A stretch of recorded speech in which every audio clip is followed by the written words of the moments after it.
Salut à tous, c'est Tristan et bienvenue dans ce 9e épisode de Pimp ta boîte. Aujourd'hui, retour aux fondamentaux, on repart sur les bonnes bases et je vais vous montrer comment peindre rapidement et facilement des petites voitures de The Great Race.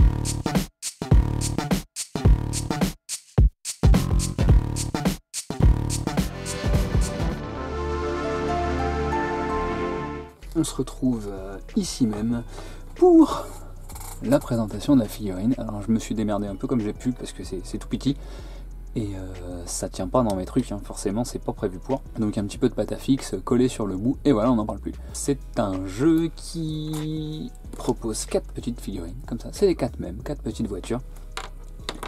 Aujourd'hui je vais vous montrer comment les peindre rapidement, facilement, avec peu de matos. Je vais changer un peu ma façon de faire dans le sens où j'ai acheté ceci.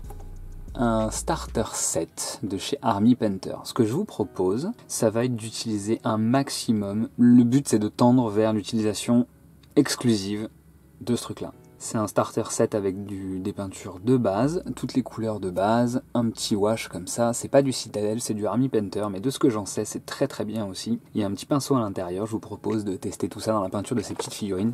Elle demande pas beaucoup de peinture, ça m'arrange bien pour ce coup-là. C'est un premier test, hein. Vous voyez, il est sous blister encore, c'est pour ça que ça brille. Donc je m'en vais l'ouvrir devant vos yeux ébahis. Et... hop là. Thank you. You're welcome. Alors, on va le vider complètement. Qu'est-ce qu'il y a là-dedans? Il y a la gamme des couleurs. Là, c'est un petit catalogue qui montre tout ce que Army Painter propose. Leur site est très bien fait. Et le matos est de qualité, vous pouvez y aller, il n'y a pas de problème. Les peintures et le fameux starter brush. Écoutez, ça n'a pas l'air très très épais. Bon, de toute façon c'est un starter brush, hein. On n'est pas venu pour chercher une haute qualité, hein. Ok, bah écoutez, on va partir là-dessus. Là on va partir sur une voiture. Et ben on va commencer par celle qui n'est pas dans le kit. On va commencer par un Zamaisi Desert pour une voiture un petit peu jaune ocre, sable, qu'on va venir ombrer, il est là, qu'on va venir ombrer au strong tone. L'idée c'est de partir sur ce petit véhicule qu'on va faire la carrosserie en Zamaisi Desert, le matte black de chez Army Painter qu'on va utiliser pour les parties noires, pour ce qui est des pneus, ce genre de choses, le plate mail métal qu'on va utiliser pour toutes les parties métalliques, à savoir les chenilles qui sont là, les roues, les armatures, pas les pneus. Et on va essayer de se salir un petit peu ça, parce que c'est un véhicule d'exploration au strong tone. Comme d'habitude, le Raphaël taille 0, le mien il est extrêmement fatigué, j'en ai acheté des nouveaux, et vu la taille de la figurine, je peux continuer utiliser celui-là pour le coup, j'ai pas besoin d'être très précis. C'est là que le starter brush va me servir, je vais utiliser le starter brush quand j'aurai besoin d'être précis sur les petits détails de la figurine. Allez, feu! On va baser tout ça en Zamaisi Desert. Comme d'habitude, une goutte de peinture, un pinceau de peinture pour un pinceau d'eau.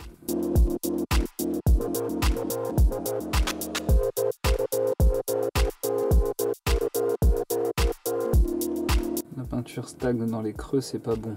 Il y a un poil trop dilué, j'absorbe l'excédent.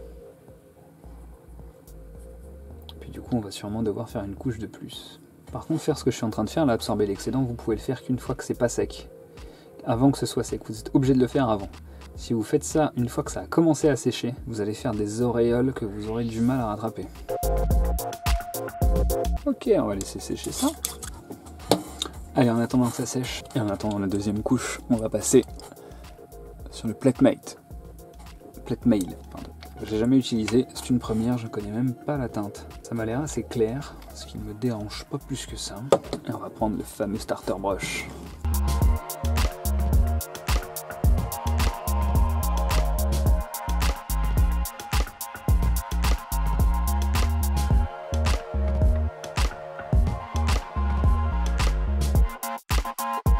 Il est vraiment fin, je vais le garder surtout pour les petits trucs parce que là du coup pour les roues en fait je mets plus de temps qu'autre chose.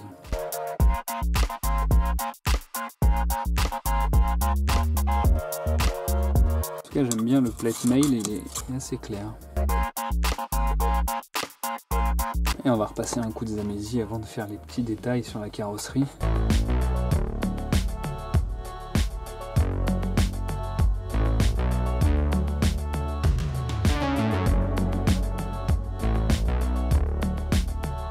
Ça m'arrange même que ma couche de base de jaune soit pas nickel, parce que du coup ça va la rendre un peu plus salie.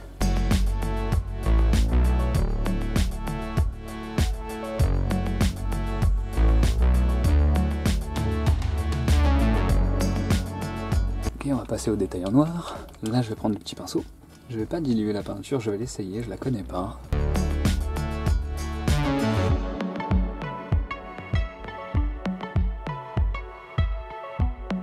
La voiture est petite, ça demande quand même une bonne précision. Par contre, du coup le pinceau est bien pour faire ça.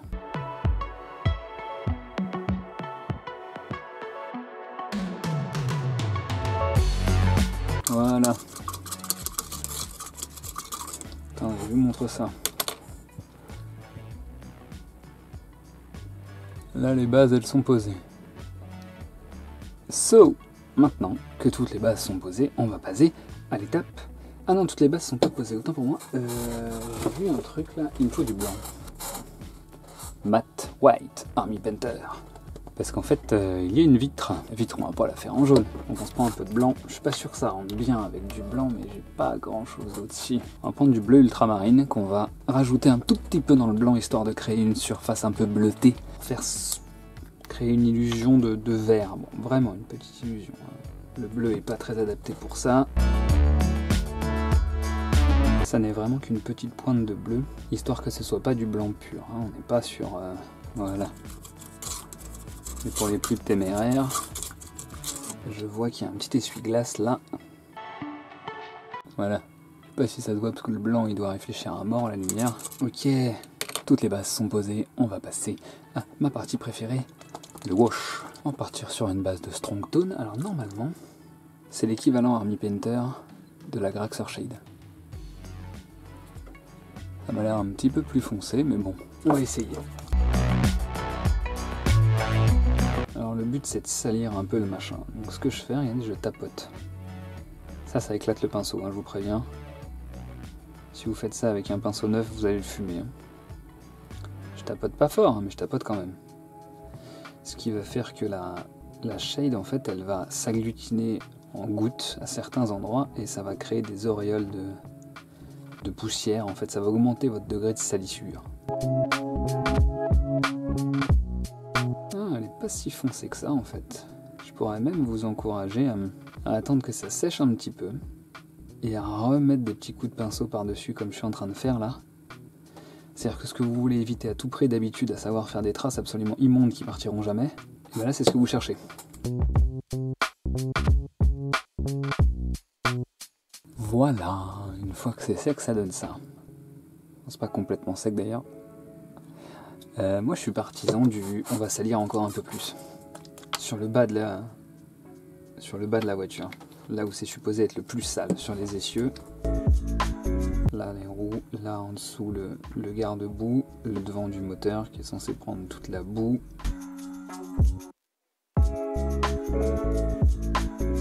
Passons là-dessus, on n'est pas parti pour de la figurine d'exposition. Les figurines sont très très simples. Très peu sculpté, très peu de détails, pas de carrosserie, pas beaucoup de volume. La shade, l'ancrage est vraiment fait pour salir la peinture et donner un effet usé plus que pour faire ressortir des volumes, puisque finalement c'est très peu sculpté. Les seuls détails qu'il y a c'est les deux roues de secours, là l'essieu à l'arrière, la pioche et la pelle quoi, mais c'est vraiment posé dessus comme ça, paf, il n'y a pas de sangle, il n'y a rien, c'est vraiment foutu comme ça quoi. Le jeu n'est pas basé sur ces figurines. Ce que je vous propose, c'est de reprendre le Zamési qui est là, et avec la tranche de votre pinceau, venir juste repasser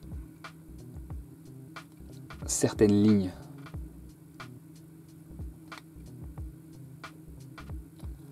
Il est là devant sur le moteur.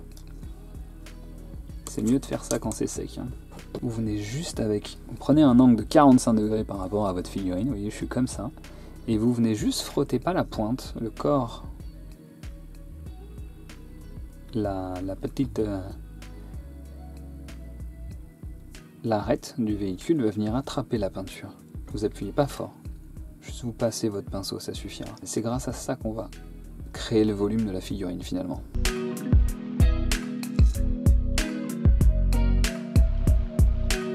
c'est assez naturel, mais vous pouvez faire ça avec une couleur plus claire. Vous pouvez mélanger ce Zambézie, on va le faire un petit peu de blanc qu'on a utilisé tout à l'heure, qu'on va mélanger aux Zambézie désertes, un tout petit peu, hein. Le but c'est juste d'éclaircir la teinte. Vous voyez, je ne sais pas si vous voyez bien là, mais histoire de simuler la peinture un peu écaillée, qui serait plus claire à cet endroit-là, un reflet du soleil, n'importe. La figurine étant petite, vous pouvez en faire à peu près ce que vous voulez, mais il faut créer des points de lumière. Sinon vous la comprendrez pas. Voilà.